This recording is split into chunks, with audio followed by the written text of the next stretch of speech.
Is there anything more noble than the bull? Sure. Norman Mailer.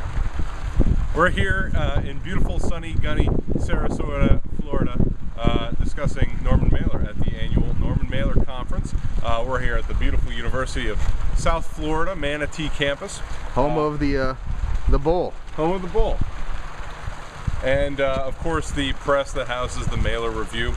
And we just got out of a wonderful discussion and a preview of Mike Lennon's forthcoming authorized biography of Norman Mailer, and discussing Norman Mailer's broad life with women, and his marriages, his family, and the wonderful tapestry that is Norman's life.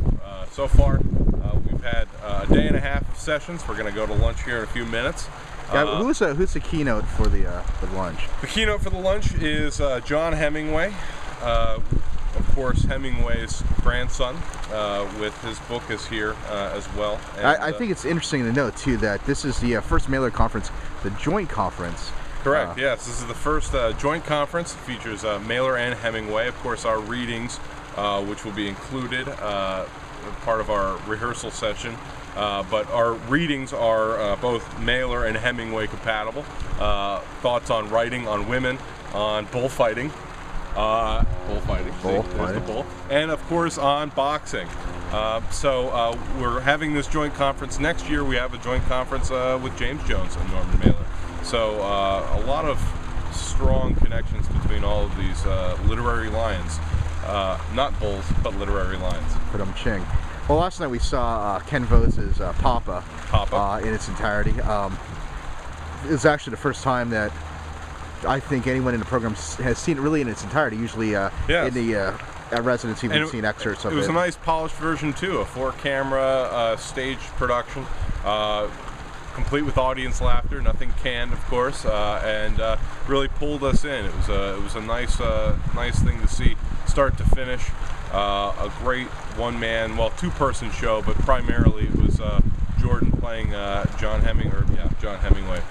Hemingway. Yeah. So it was a really great experience to see part of Hemingway's language come in, but also something surrounding that, a little bit of a paraphrasing and writing in Hemingway's style in order to communicate the man. You know, I think it's interesting too that again, it's the first time that I'd seen it in its entirety.